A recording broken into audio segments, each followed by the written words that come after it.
It's every Red Raiders' favorite podcast. This is the Tech Talk Podcast from Double T 97.3, presented by Cantex Roofing and Construction. I'm Mike Hebert, owner of Cantex Roofing and Construction. Every day is game day, and we'll get it right when it comes to your roofing, construction, windows, and mirrors. Call Cantex Roofing and Construction today. Together, we are one serving you. Happy Song Request Thursday. It is Tech Talk live from Twin Peaks. Come by, come say hi. We will be giving out some tickets around 5 o'clock. You will have to be in-house to win those. We'll tell you more about that in the second hour, but we will have some tickets to give away for Saturday's matchup with the Pokes. And, Twin Peaks does a lot of stuff out here really well, especially the 29-degree draft beer. Also, everything we've got from their scratch-made kitchen. Awesome. A couple weeks ago, hot honey wings that were just delectable. A little red pepper flakes on them with a little honey drizzled over the top. Mercy. A little sweet, little spice. And then you and I've had that bacon thing with the same. The Billionaire's bacon. Yeah. It's tremendous. Dude. You can also watch us on Fox 34 News Now and on YouTube. Just look up youtube.com/Double T Sports Network. And if you are, you can see Gus and I finally twinned today. We're like the actual twin movie if Danny DeVito was a little bit taller and Arnold Schwarzenegger was skinnier. Okay. In? DeVito was younger? Well, he was young in that movie. That's true. Yeah. He wasn't any taller, though. No. He was not. No. This on the Yates Flooring Center chat line. You can hit us up there as well. From Angel, this weekend's game is a big one for me. I was a proud Oklahoma State fan for almost 15 years, but now my heart belongs to Texas Tech. That said, I still hold some fond feelings for Oklahoma State deep down. It's a little emotional, but I think it'll bring me some relief to wreck 'em. Yeah, I like it. Yeah, that's when we lived in Edmond, my wife and I, in the mid-'90s, from 93 to 97 summer, 93 summer, 97, that was pre-Big 12, and then 1 year of the Big 12, and I found myself gravitating toward Oklahoma State. I felt like just, that there was more similarities between Oklahoma State and Texas Tech than OU and Texas Tech. So, yeah, I gravitated that direction as well, and they were but yeah, they weren't the product they had was not what they have had over the last, I guess, the better part of 20 years. 15 years, probably. Well, that was the biggest compliment for Mike Gundy's. He was just consistently winning games, and it didn't just have like this overwhelming amount of highs as far as like elite top of the conference highs. Just the one conference championship where you didn't have a conference championship game, and that doesn't take anything away from the wins that they had that year. But you would think for a coach to coach that long at one place, the way that just coaching longevity works, that you would have a few more. But they say that, and then you look at like Ferentz, who's been at Iowa forever. Well, he didn't really. It's been almost the same career over there. Yeah, that's true. So it's interesting how you had Gundy, Whittingham, and Ferentz all within like the same kind of couple of decades, in a lot of ways doing very similar things. I hate to upset Utah fans, but doing a lot of similar things. At programs of a similar ilk. Mm-hmm. That, Iowa's a long-standing member of the Big Ten, and so there's probably been points going way back that Hayden Fry had some good teams, but, and that's not distant history, I don't guess, but, they may have had a nice stretch in the 30s or 40s, that kind of thing, but their history would go back that far. Utah's time as a Power 5 school, much shorter, but they've been credible during that whole stretch. And it's going to be interesting to see if there's some sort of a legacy left by those guys that carries over, or if they immediately take a bit of a step back. We'll see. But the Gundy regime ended in kind of ugly fashion. We sat here 2 years ago cautiously predicting Oklahoma State to not be positioned well for the future. None of us were sure about portal and that kind of thing, but we also, the thing that we were reacting to is, hey man, that recruiting class is in the 50s, 60s, that sort of thing. Was not good. Those rankings were not good, but we had also seen him seemingly do some things that were magical. Like, who are these guys? I don't know, but they're about to win 10 games, and you know what I mean? Like that kind of thing. So we know their baseline is 6 because they keep reaching it. Right. Yeah. So which there's a lot of programs that would have killed for that. Like, hey, yeah, we didn't always have the best of years over those 2 decades, but we weren't losing more than 6 games. There's a ton of programs. Absolutely. Well, it did. It's given your fans a predictable product. It's a little bit like our Leach era, in which you go, yeah, a lot of those years were 7-4 and 6-5. But there was a couple of years that were pretty magical by our measures, and I think Oklahoma State fans had that for a good 15 years out of Gundy. But again, we sat there thinking, man, something, how are they going to be this good going forward? I don't know, but Gundy, if anyone's going to do it, it's Gundy. And boy, last year was really ugly.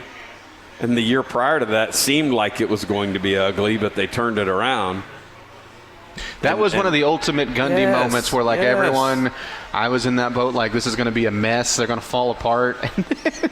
And then, make it all the way to Arlington, and just like, oh, of course. Yeah, of course that happens this year. We do know, obviously, he's not going to be on the sidelines in this matchup. We've known that for almost a month. We know it's Doug Meacham as the interim. Haas Haney, by the way, he was the one people are kind of looking to see if he would be back or not. He was officially listed as out. I was going to be surprised just because he started practicing if he was going to be the quarterback, so it seems like it'll be Sam Jackson again. I think his story is interesting, maybe not in the way that he wants it to be interesting, right. But you look at the Pokes offense, and it starts and it ends with Rodney Fields Jr., and there's a handful of young players that whoever comes in and takes over the Pokes program is really going to want to hang on to. Rodney Fields Jr., redshirt freshman running back, is easily target number 1 from either side of the ball. And it'll probably be easier said than done, because I think he's going to be a well-sought-after guy if he chooses to enter the portal. And you think about that. I mean, that's the tough part. In the old days, you might go, all right, here's our anchor guys to build around. But now those dudes are going, hey, I only have another year. I only have another 2 years at this, or whatever their time frame. I don't know if I want to stay around and be a part of some two-year rebuild. Yeah. That's going to be a challenge. And that running back and that DN, those guys get in the portal, there's going to be some interest. That's the other thing. It's like, why would I want to do this when I can basically go pick my destination and pick a contender?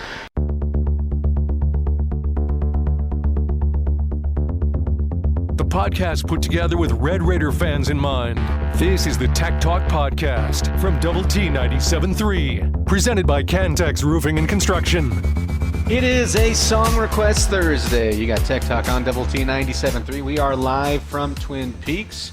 Come check out their 29-degree draft beer, their scratch-made kitchen, great appetizers, great sandwiches. Rob Bro was talking about one of the chicken sandwiches here, I believe the Nashville hot chicken sandwich, and said it is excellent. With everything else that we've tried being that good, I would assume that's the case. I would assume he's not lying to us, Gus. You can hit us up on the Yates Flooring Center chat line with your song request, with your thoughts, comments, and score predictions. All of that is welcome there. So the news we got today, Gus, I'm glad it came today. I wish we would have had it from Wednesday, but I understand why. They're working through some stuff. But we do know for sure your starter at quarterback will be Mr. Will Hammond.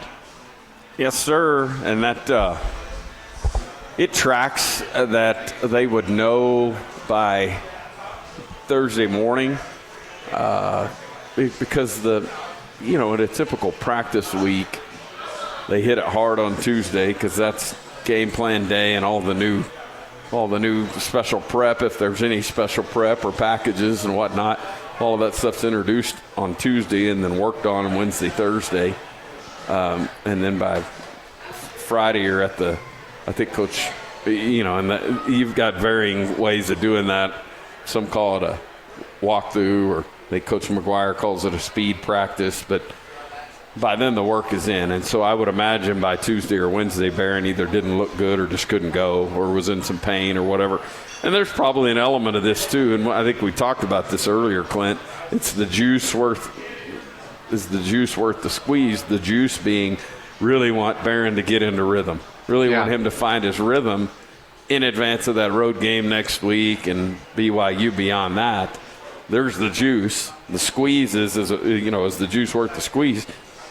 The squeeze being him playing in this game and possibly being in harm's way or playing at 75, 80%. You could probably beat this version of Oklahoma State with your number 3 quarterback on the field.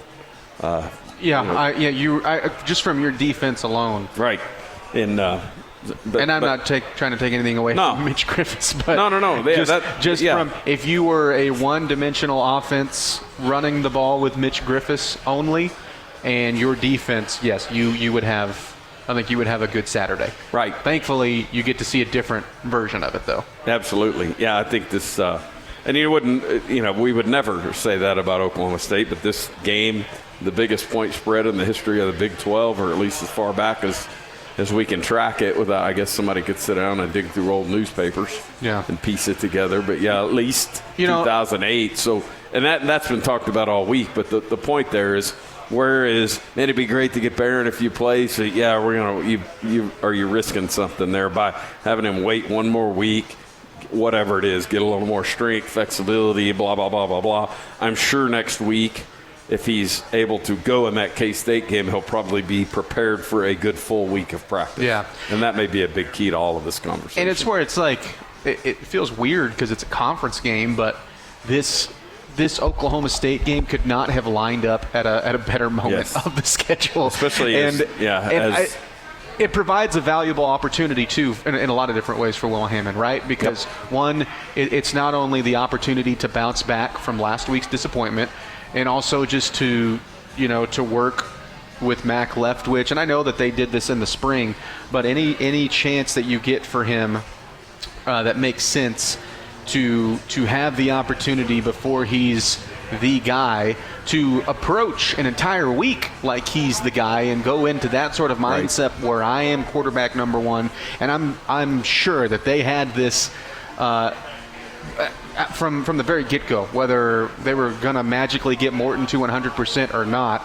You're not telling Hammond that, right? You're telling Hammond, hey, until otherwise, the reins are yours again.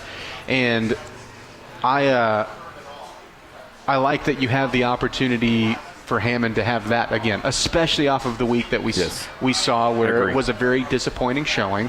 I don't think that anybody should, and I haven't seen anyone really go from, boy, he's awesome, he's the future, to, is he the future? I haven't seen anybody do that. But I have seen a lot of, it's confirmed that Barron Morton's the guy for a reason right now at this stage in their career, but that doesn't mean that Will Hammond can't lead you to a bunch of wins if he needed to. But there's plenty of things to learn from Tempe. Clearly. Yeah, the biggest win on our schedule came in large part. I mean, obviously it was a fantastic day defensively, but came in large part due to the efforts of Will Hammond. So he'll be fine. Has he achieved full consistency and all those things? No, not yet. He's a freshman, okay? He's a redshirt freshman. So, this is it's where we are. I'm curious to see how, and part of this is the defense and the opposition is going to dictate this. And if we're being honest, there's a chance that anything you try for the most part works. But I'm curious what the approach is like from the game plan and the coaching side of things. If there's anything different this week. And by that, how many touches are we getting for running backs? I'm really interested in this because when I think about what I would like to see out of this game this weekend, and because on one hand I'd like to see us rush for 500 yards, right? Yeah. On the other hand, I mean, I don't know how much of that's going to be Jacoby Williams, who's playing, but apparently sort of working his way back from something. Yeah. I think maybe the biggest confidence grabber that could happen would be how about 13 guys catching passes, maybe a couple of those. And I'm not saying wouldn't it be nice to see our receiver room light it up? Sure, and I'm not saying, hey, let's not use Hammond's arm or get the receivers involved or anything. I think that this offense works so much better, and I'm thinking of this for the future. If let's say Morton does have to miss another start, I like it set up first by setting up the tone with your run game. Yes, sir. But at the same time, this is an aggressive vertical choice offense for a reason, and Hammond can run it. It wouldn't be a bad thing to walk away with a bunch of passing yards either. I think you're going to have a lot of yards combined in this game. We'll pick it here in about 15 minutes. It's Tech Talk live from Twin Peaks on Double T 97.3. The podcast put together with Red Raider fans in mind. This is the Tech Talk Podcast from Double T 97.3, presented by Cantex Roofing and Construction. Oh man, this was Mr. B's pick. This is a good one. Your Song Request Thursday theme is pick-me-up songs. What was that? That was Blame It on the Boogie. Okay, nice. All right. I would say that's right up your... I only caught that out. I didn't put my headphones on early, so I caught the end of that. Nice. I was going to say, that seemed right up the Gustafson alley there, for sure. Big time. Man. Yeah. This on the H Flooring Center chat line, we'll get a play of the day here in just a moment. Wanted to answer this from Tracy in Dallas. Hey, boys, will Terrence Carter be a full participant in Saturday's game? So he was listed as doubtful. Yeah. My guess is... No. I was gonna be surprised if you saw him at least a bunch, if you did see him this week. Just again, I don't want to keep hammering the Oklahoma State thing, but yeah, it's just the obvious thing that keeps smacking you in the face. This is a game you didn't need to force him back, so I would be surprised at this point if you saw him. Now, if this was next week, and if this was next week's game, I don't know what percentage it would have been like. Could he be back, or would he still have missed, still have been doubtful, whatever, against Kansas State? I don't know what the answer to that is. But I agree. I think a lot of this has to do with the opponent and the state of the opponent right now. Yeah. 38.5 point spread, whether it ends up 36.5 now. Sorry, whether it ends up being 36 or 38 or whatever, but just we may mess around and be sloppy and still beat this team pretty good, because they're pretty good chance their quarterback's a converted receiver, among other things. But yeah, I think, anyway. Yeah, it is a shot to get a couple of guys obviously healthy that you're really going to need down the stretch. And for Carter, I mean, this is something that's kind of been on and off. Now, I don't think it's hindered his production by any means. No.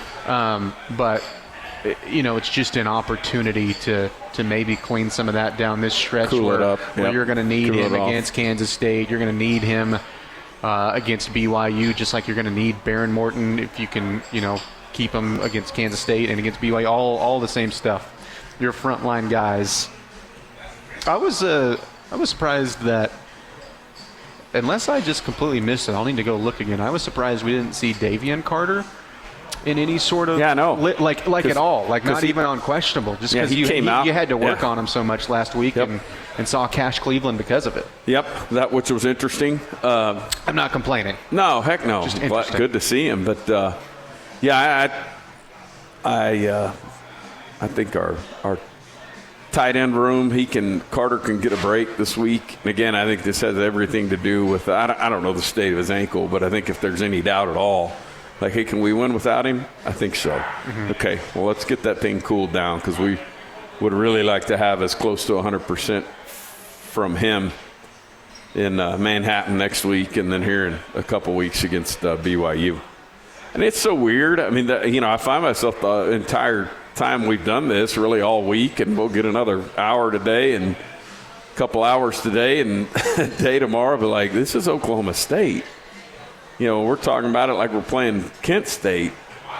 But the spread is like I know, but it's just the opponent. Like, it's unheard of. I mean, for what we've seen out of that program over the last 15 years or so, I don't want to, I'm sorry, we're overlooking them. Like, well, you know what? This would be one of the major upsets in Big 12 history. Again, right? I'm not. Anytime I've heard that, if this game's close, like if you struggle in this game, you do not have to worry about Arlington. You don't have to worry about the playoffs. You can just go ahead and stop those conversations right there. But this is also not a very good Oklahoma State product. So yeah. All right, let's go to the First United Bank studio where Brennan has our play of the day. On this 1-0 from Javier, Seager hits a high fly ball, deep right field, a bomb in the first. A mammoth home run for Corey Seager into the upper deck, and the Rangers grab a 1-0 lead in the top of the first. Ground ball to second for Simeon, should be 2. 4-6-3 double play. Scherzer able to limit the damage to 1. And drives one the other way, down the line. If it's fair, he's got another. He does. Adolis Garcia owning October. We heard the final call from that Game 7 of the 2023 ALCS, so I decided to throw together a little highlight package.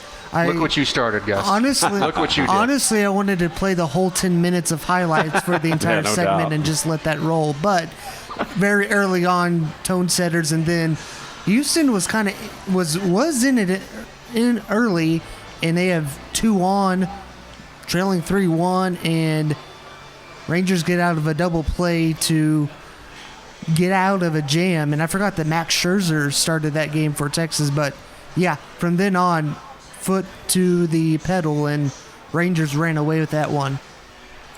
Bullfighter, by the way, had sent in "Suck it, Astros." So there you go. Suck it, Steve. Your team's poor. Take that. There you go. Brendan, I could feel your joy in playing that. I could feel just the energy. Could you feel the mouse? Just how full of joy I was right there? Yes, I could. Hit us up on the Ace Flooring Center chat line. Thoughts, comments, questions, score predictions, your pick-me-up songs, things like that. Old Razzle Dazzle had this. Kind of curious as to what old Gundy's been doing during his mandatory vacation time. Think he would show up to Lubbock wearing a crappy mustache disguise this weekend? Maybe make it on the big screen looking all suspicious and whatnot? That would be hilarious.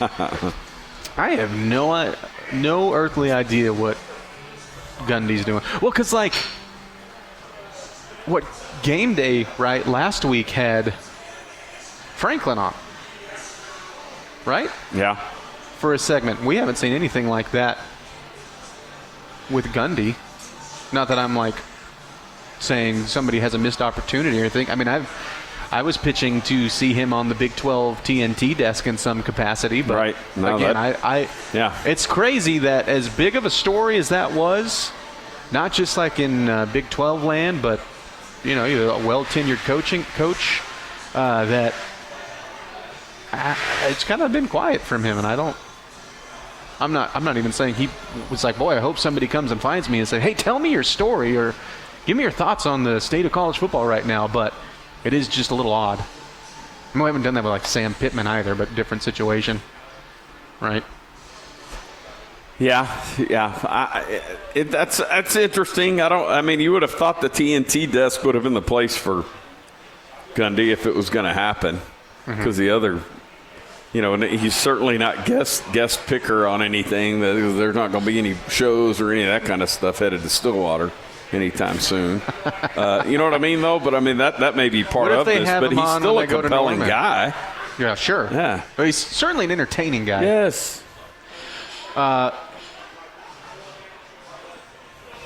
Nice. By the way, Bullfighter said, suck it again, Yankees. Suck it again, Astros. Yankees too. We can throw them in there as well. Yeah. I hope Jamie's not listening right now. Please don't fire me. Are you getting paid? Do I get paid? Wow. Wait, I'm not on intern status, am I? Oh, that's right. I thought he had demoted you, so that's why I asked that. Well, it kind of fluctuates, I think.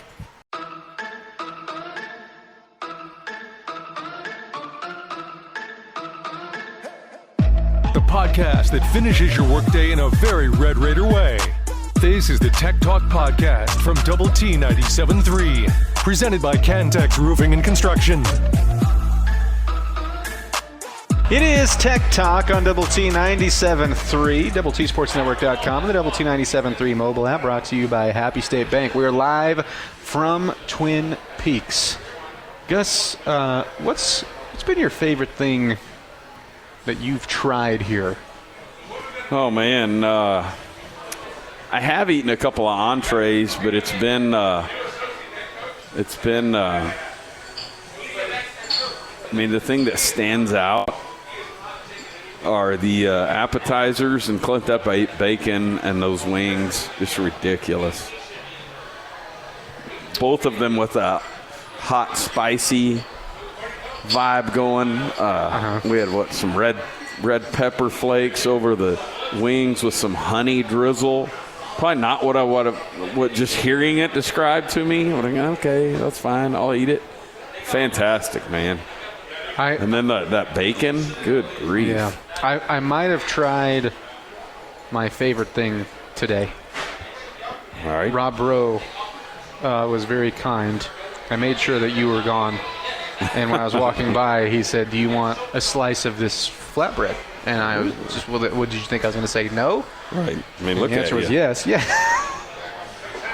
What did we say earlier? A taller Danny DeVito.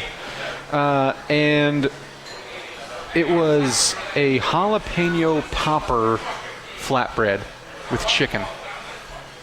It was fantastic.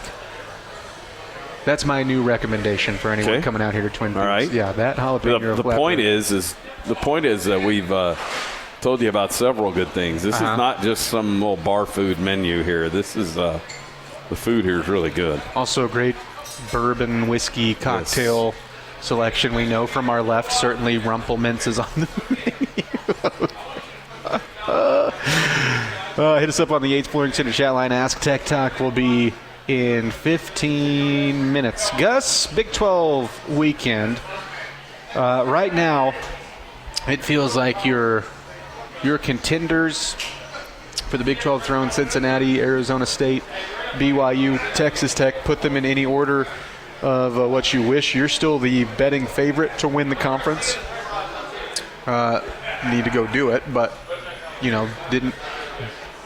didn't ruin the opportunity by any means with the loss on Saturday, but your margin for error has gotten razor thin, and you definitely could use a little help on the outside. Obviously, you control your own destiny with BYU of getting a tiebreaker over them. You know what's funny is Houston is 6-1. They're 3-1 in conference play. On a technical sense, they're being completely thrown out of the contender conversation. And I'm not saying I have them with mine. I have my 4. Right. I have the same 4 that almost everybody does.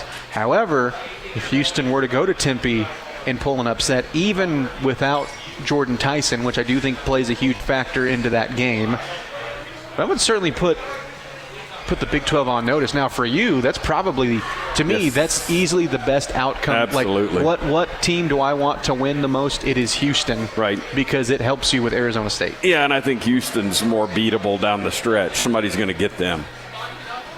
Mm-hmm. Yeah. Well, and again, I'm looking at teams and that we already have the tiebreaker, exactly. The head-to-head tiebreaker over. But I look at Arizona State's schedule the rest of the way out, and we'll see what Iowa State is.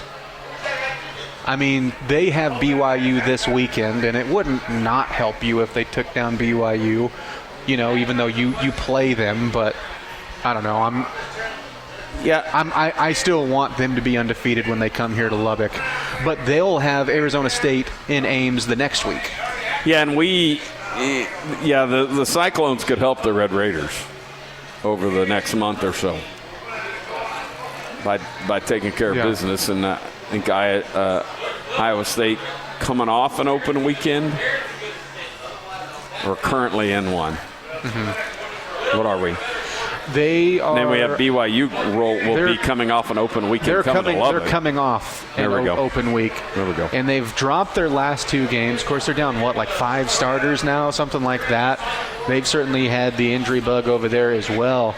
And they've dropped back-to-back games with it. And they went from, one of the best-looking teams in the conference to now a team that has 38-30 to final at Cincinnati. That game was not even remotely that close, but then the bigger one was losing by a touchdown in Boulder, where it's like, okay, well, this team, yes, 2 losses. It's going to be hard to come back from that, but also you just went to Boulder and lost to a Colorado team that, even though they've been plucky and hard to blow out, you just don't want to lose that game to Colorado for any favorite. Any favorite would be saying that.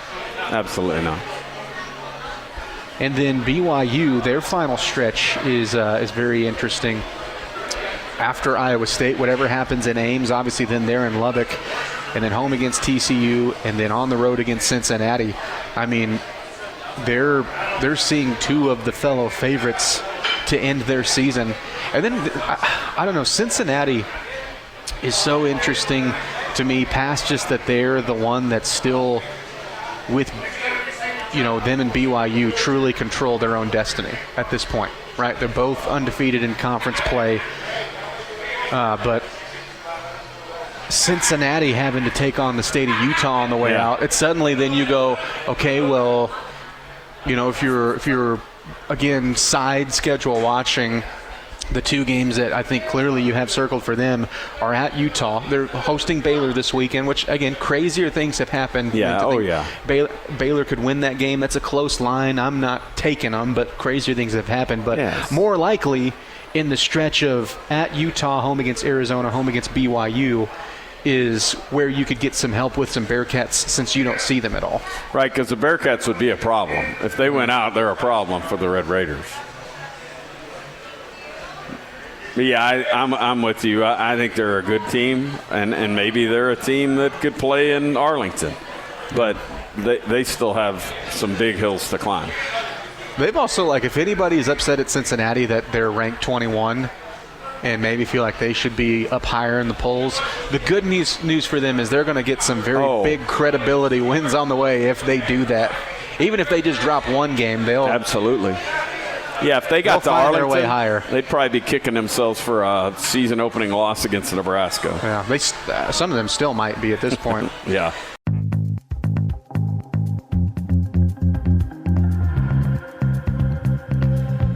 The podcast that finishes your workday in a very Red Raider way. This is the Tech Talk Podcast from Double T 97.3, presented by Cantex Roofing and Construction. Ask Tech Talk is brought to you by Visual Edge IT. Thanks for making us a part of your Thursday afternoon. One more with us. Hit us up on the Yates Flooring Center chat line. We are live from Twin Peaks. We got this on the Yates Flooring Center chat line. Ask Tech Talk, what Big 12 school has the toughest remaining schedule? Ooh. Oh, man, that's a good question. I might be. I saw a ranking deal of schedule difficulty before last week, and it had us at the 14th of 16 toughest schedules. And I thought, well, that's, okay.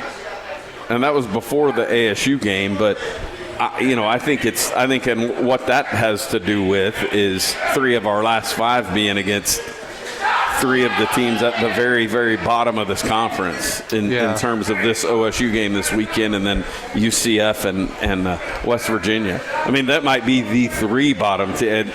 I'm just saying they're near the bottom. That may be the 3 bottom teams, but and so I think that has everything to do with that rating of us having a relatively easy path to the end of the schedule, but you're asking the other end of that. I would need to look at, if it was all of them lined up. I don't think TCU has an easy schedule. They're at West Virginia, but then after that they have Iowa State, BYU, Houston, and Cincinnati all on the schedule, all winning teams in the conference. I don't think that is easy. I don't think Cincinnati has it easy on the way out. I would certainly put them in the conversation. Again, Baylor, Utah, Arizona, BYU, TCU. And then I don't think BYU has an easy schedule the rest of the way. So off the top of my head, it would be either of those three. Clint, and especially because BYU has you on the schedule. So yeah, this is an early October article, so it's 2 weeks old maybe. And it's a ranking of who has the most difficult remaining schedules in the Big 12, and BYU is at the top of that list. Yeah, that's even past just like the numbers backing it up. But just looking at it on paper is tough, and that's why it's going to be tough if they go undefeated, and it's going to be really, really. I mean, they've already earned 7-0. Don't get me wrong. Oh, sure. But if they will be, in Arlington, if they are undefeated, they should be knocking on the door of not just hosting. I mean, they're already set up pretty well right now with 5 games to go. We'll see what the college football playoff ranking, the actual ranking that matters, will be out here in a couple of weeks. But for BYU sitting at 11th in the rankings, if they were to go undefeated, that would be a really, really impressive run.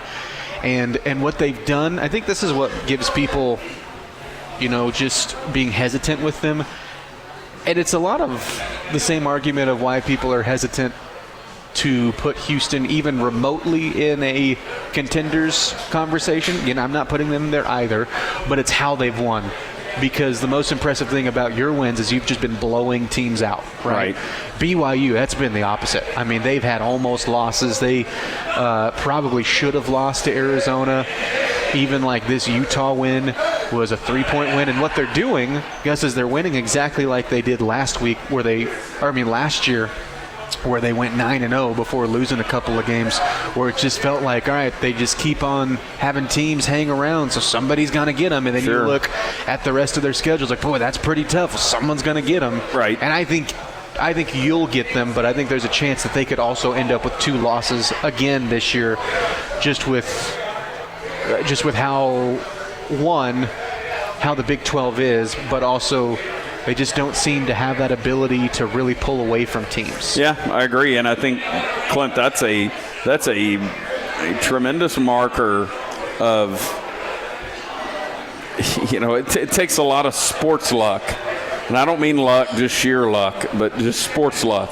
A good bounce here or there, whatever, to win a bunch of games like that. You're going to get bounces in certain games at certain times. For ASU, that certainly was the case last week, and they earned that win, don't get me wrong, but they also got a bunch of key bounces, a bunch of key moments. Actual bounces on the turf. Yes, and that's fine. You just chalk it up to that, but you chalk it up and say, hey, that's the way it goes. You want to try to dominate people as much as you can, because anytime a game's hanging in the balance, anything can happen. Yeah. And but yeah, it's a hard thing to do, to win a ton of relatively. I mean, I guess the word would be like 1-score games, right? Yeah. It's just a hard thing to do, to live that way. And we've seen like the Minnesota Vikings won a crazy number of 1-score games a couple of years ago when they were crazy good, and then it sort of faded on them. Yeah. Like the next year, it's like, hey, they're not winning. They're not going 9-1 or whatever that number was in 1-score games again. It just doesn't happen. Right. That number's going to pull back to the mean, and sure enough it did, and sure enough they look a little more ordinary. Still solid, but not this world-beater looking team. This from Bullfighter Tech Talk. What team, professional or college, has the best color of blue jerseys? I'm going with the Honolulu blue from my Lions. I learned this, well, I would have learned it right now. I didn't know Bullfighter was a Lions fan. That's I like the Lions. I kind of like the I don't know, that I mean, the one that comes into mind is that Houston Oilers looking blue there. That's the best one. Yeah. That's the best one, but if I'm going like current main uniforms, I got you. I mean, I'm a sucker for Carolina blue. I've always liked the Tar Heel blue. I think it looks good. Yeah. Work. So I would certainly put them in the conversation. What about your Colts? This is our Colts. I don't know. Their uniform, cue it up, big boy. Their uniform has always been boring to me. Yeah, this is a good place to This is our Colts. This is our team. We bleed blue. I wonder which one. That's a good blue. Whether win or lose, we love them. For the shoe, beat the Broncos. Let's show them who the real horse is. This is our team. It was the Broncos. There we go. Edgar Allan Woes with the Ravens was still my favorite, but let's show them who the real horse is. It's pretty good. We got a Charger blue. You'll see one of my all-time favorites this weekend with the Cowboys. And I saw that they changed the field too. Now, this is more of the orange side, but the Denver Broncos going to the Orange Crush. Oh, yeah. An all-time look you should have never changed. That goes – there's actually two – well, one's a former AFC West team, but there's two AFC West teams that I feel that way. I love when the Seahawks bring back the retro like they have the past couple of years as well. I like the old Patriots with the Minuteman guy on the helmet. Yeah. That white. There's some good throwbacks. It's easy to do the throwback thing because a lot of times you're just thinking back to when you were a kid. Like, well, yeah. This has been the Tech Talk Podcast, presented by Cantex Roofing and Construction. Check out our library of Double T 97.3 podcasts at doublet97.3.com.